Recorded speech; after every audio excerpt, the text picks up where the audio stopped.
रे हैन सफासँग धोएर आएर अनि त्यसपछि काटेको। म एक्लै बस्छु नि त विराटनगरमा, म एक्लै बस्छु रुममा, त्यसैले मतलब मलाई चाहिँ एक्लै बस्दाखेरि के खाम के नखाम भयो। अनि मैले आज स्याटरडेको दिन अफिस पनि छुट्टी थियो, त्यही भएर मैले चाहिँ आज थुक्पा बनाएर खान्छु भनेर सोचेँ क्या। एक्लै हुँदाखेरि पनि रमाइलो हुँदो रहेछ, आफूलाई जे मन लाग्यो त्यही बनाएर खान पनि सकिन्छ हैन, जस्तो मिठो लाग्छ त्यस्तै बनाएर खाँदा पनि हुन्छ नि त।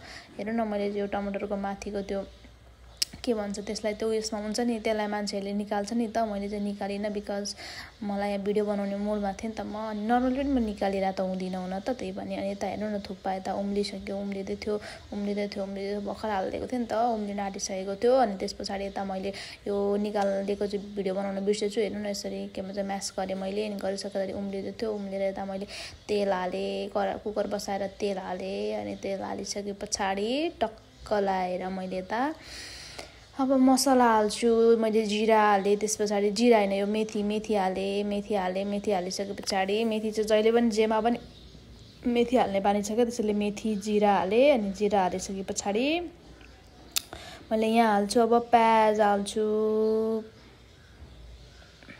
जिरा हेर्नु न उम्लिँदैछ, भर्खर कालो हुँदैछ, कालो भए पछाडि हाल्नुपर्छ नि त मेथी, कालो भए पछाडि। अनि मैले प्याज हालेँ यसरी, अनि प्याज हालिसके पछाडि प्याज पनि पाक्छ, प्याजलाई रातो रातो प्याज रातो रातो हुनसम्म छोडिदिनुपर्छ क्या। नेपाली पनि बोल्न बिर्सिसक्यो हो मैले त, इङ्ग्लिसमा भनिदिउँ कि क्या हो।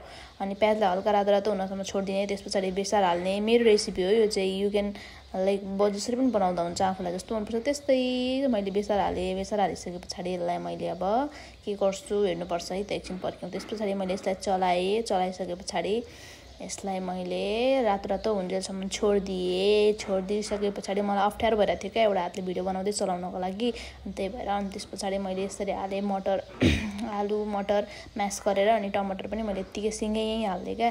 अरू बेला चाहिँ म टमाटर पकाएर हाल्थेँ, आज चाहिँ मलाई भिडियो बनाउने सुरुमा अप्ठ्यारो भयो, त्यही भएर मैले यत्तिकै हालिदिएको।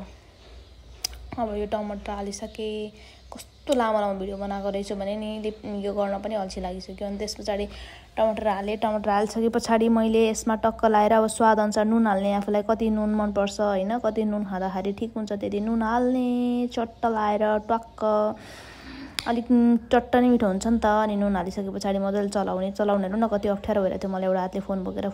त्यस पछाडि पानी हाल्ने, आफूलाई कस्तो मनपर्छ त्यही अनुसार पानी। हेर्नु न त्यो टमाटर मजाले म्यास नभएर माथि तरिरहेछ।